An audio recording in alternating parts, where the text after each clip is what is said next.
hari ini ya. Ini biar pacar vaksin gratis. Emang mana ada? Aduh ojongnya. Bocah ini. Enggak, bisa kan lu kalau udah satu. Dokter kan spesialis anak sih. Iya sih, tapi siapa tahu kalau misalkan setua kita, setua kita, kalau udah berumur, jangan berumur deh, yang udah matur, udah dewasa lah ya, umur dewasa, itu sebenarnya masih bisa kan dok, atau ini vaksin seperti apa dok? Tadi vaksin yang disebutkan Dokter Kristi tadi itu vaksinasi pada orang dewasa namanya. Tapi ya nggak ke dokter anak juga. Jadi nanti ke dokter Desti, ke dokter Salma mau minta vaksin. Lebih besar dok, pasiennya dari dokter kami kan biasanya pasiennya imut-imut gitu kan. Jadi nanti malah nggak siap dokternya. Oh iya salah. Alasannya minta vaksin ya. Ke dokter penyakit dalam untuk vaksin-vaksin secara umum. Tapi kalau khusus kanker rahim tadi ke dokter kandungan ya. Ke dokter kandungan ya. Jadi khusus yang kanker rahim ke kandungan, yang lain bisa ke dokter penyakit dalam. Macam-macamnya tadi ya, influenza, demam tipoid, hepatitis B, pneumokokus, ya dokter sama ya. Hepatitis A. Kok kayaknya ya kalau bandingan perempuan sama laki-laki tuh kayak perempuan tuh banyak banget resiko penyakitnya ya dibanding laki-laki ya. Enggak, laki-laki bisa prostat kok. Ada vaksinnya juga? Ada. Oh iya. Prostat juga bisa jadi kanker kok. Kalau udah dewasa juga masih bisa, berarti kan untuk penyakit-penyakit yang memang tertentu, kayak kalau perempuan tadi kayak yang kata dokter bilang kan rentan banget ini ya, kanker rahim gitu kan, itu vaksin. Mbak Rara udah belum? Ya, belum juga. Baca dok ngojongi, Oh iya salah. Jadi anak-anak juga 9 tahun ke atas sudah bisa vaksin. Mulai. Iya, jadi kanker rahim bisa di dokter anak, bisa juga di dokter kandungan. Karena kalau orang dewasa sudah aktif secara seksual, idealnya dilakukan pap smear dulu, baru divaksin. Dok, kalau untuk orang dewasa yang mau melakukan vaksin apapun itu, ada kondisi-kondisi tertentu nggak yang tidak diperbolehkan dan diperbolehkan? Prinsipnya sih asal tubuh dalam keadaan fit ya, sehat. Harapan kita kan kalau tubuhnya fit, proses menciptakan kekebalan tubuhnya itu juga berjalan lancar gitu. Kalau dia lagi sakit, ya ampun tubuhnya lagi mikirin mau nyerang kuman yang itu gitu, dikasih kuman baru, pusing dia gitu. Nanti takutnya vaksinnya sih nggak berbahaya, cuman nanti nggak efektif. Terus vaksinnya nanti disalahin. Iya. Saya baru mau mulai nih batuk pilek, demamnya masih ringan, divaksin. Terus besoknya demamnya atau jadi sesak, disalahin nanti vaksinnya, ya kan? Nanti membingungkan. Oh iya, datang di waktu yang salah saja, gitu kan? Makanya waktunya pun harus tepat. Sama anak-anak juga gitu. Makanya ada beberapa yang bukan kita tolak sih, cuman kita anjurkan next time gitu. Nunggu dia fit. Iya gitu. Dok, kalau autis ada hubungannya juga dengan vaksin? Nah ini mitos sebenarnya. Iya. Jadi info yang beredar di masyarakat, namun itu salah, bahwa vaksin bisa menyebabkan autis. Sebenarnya ada satu jurnal dulu banget ya yang mempublikasikan ada hubungan pemberian vaksin tertentu terhadap kejadian autis. Ternyata penelitian itu dari kritikalnya, penilaian jurnalnya, ternyata itu tidak memenuhi, jumlah sampelnya tidak cukup, dan proses pengambilan penelitian itu juga tidak baik. Nah akhirnya jurnal tersebut dicabut izinnya. Maksudnya tidak dipublish lagi ya. Cuma masalahnya kalau berita buruk sudah beredar, berita buruk itu kan lebih cepat ya, sebar gitu ya. Nah jadi satu jurnal yang mengekspos seperti itu dan udah ditarik kembali pun masih beredar sampai saat ini. Apa dokter Desti, jadi ada kerjaan kita meluruskan. Setiap kali meluruskan dibayar kan? bener-bener berpikir positif ya. Iya, ada teman saya dong ya. Jadi keluar-keluar kemana-mana, keluar-keluar meluruskan ya, gitu ya. Jadi kami ada kerjaan, jalan keliling kota. Buat ngasih tahu ya. Oke.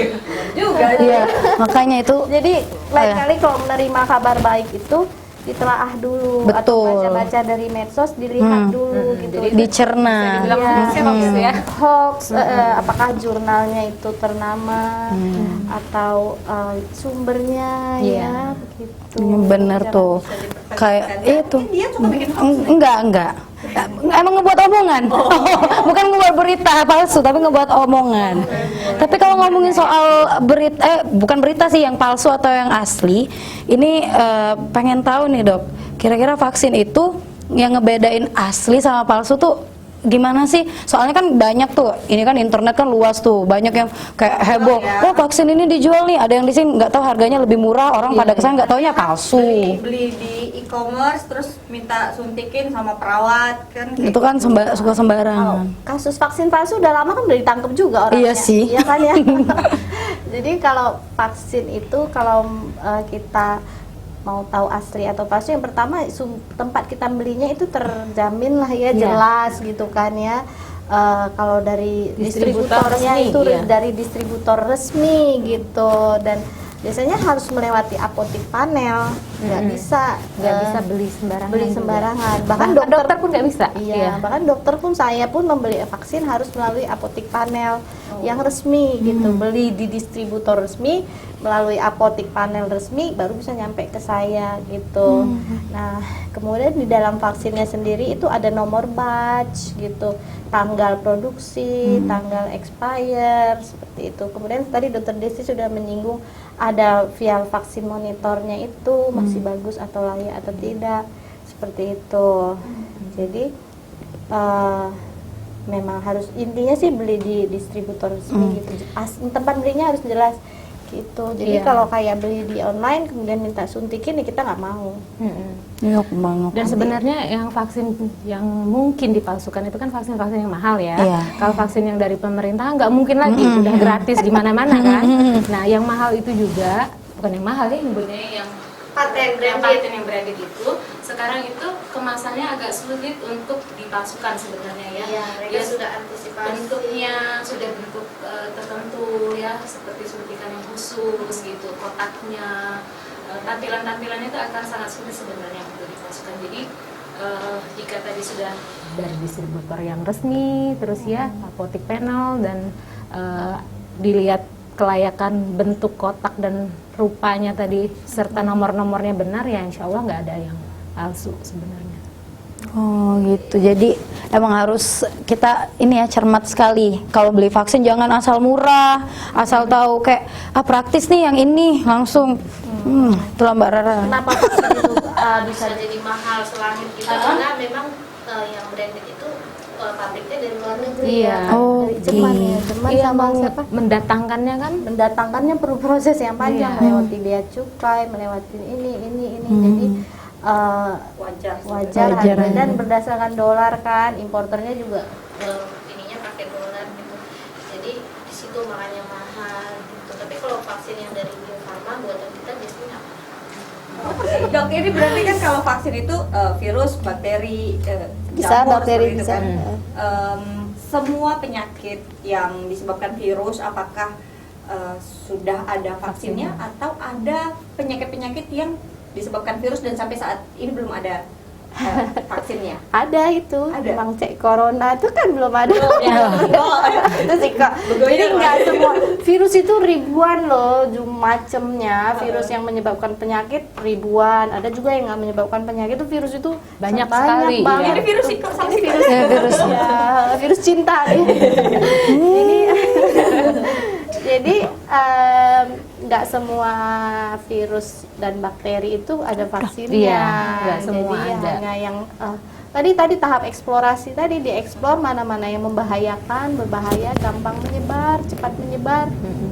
Itu yang Itu dibuat, yang diteliti orang, orang. kemudian dibuat vaksinnya gitu. Nggak semuanya. Jadi kalau kayak jamur-jamur panu aja ngapain lagi, beli aja salep kan ya.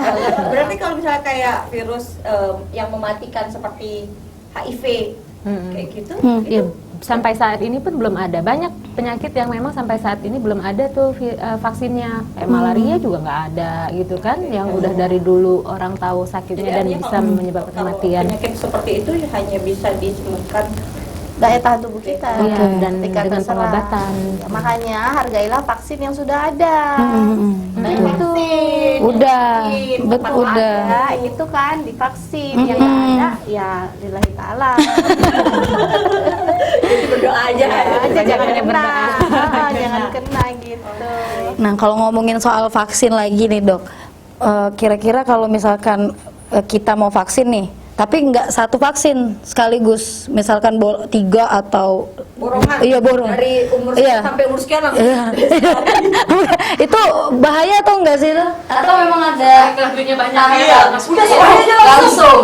Enggak dong. Berapa? sekalian habis? Itu aman atau memang bahaya kalau misalkan vaksin Ya, lebih dari jadi kalau pada anak-anak itu juga ya kan banyak jadwal vaksin itu berbarengan. Nah, diberikan misalnya sama-sama di usia 2 bulan gitu ya. Iya. Nah itu boleh-boleh saja diberikan berbarengan, dan apalagi beberapa vaksin itu sudah dibuat dalam satu kemasan bersama. Ada 5 Combo vaksin, istilahnya. Oke. ada 5 vaksin jadi satu, ada 6 vaksin jadi satu gitu ya. Nah itu sekali disuntikan. Misalnya ada tambahan yang tadi suntikan, vaksinnya satu lagi itu harus diteteskan. Itu juga boleh diberikan berbarengan. Satu lagi misalnya pahanya, satu lagi untuk vaksin pneumokokus. Itu boleh-boleh aja. Jadi Asal kanan di kiri waktu yang tetes bersamaan. boleh. Oke, tapi jangan di Besoknya, misalkan. karena uangnya baru separuh kan, besok datang lagi. nyicil ya. Oke, dokter nanti kita bakal ngobrol-ngobrol lagi. Dian juga masih banyak pertanyaan. Tinggal dikit lagi, alhamdulillah. Lagi, alhamdulillah. Catat belum tadi? Ku ingat. Oh, ini bentar. ya. Oh, di news. Oke. Ya udah. Pemirsa Sriwijaya bakal balik lagi sesaat lagi.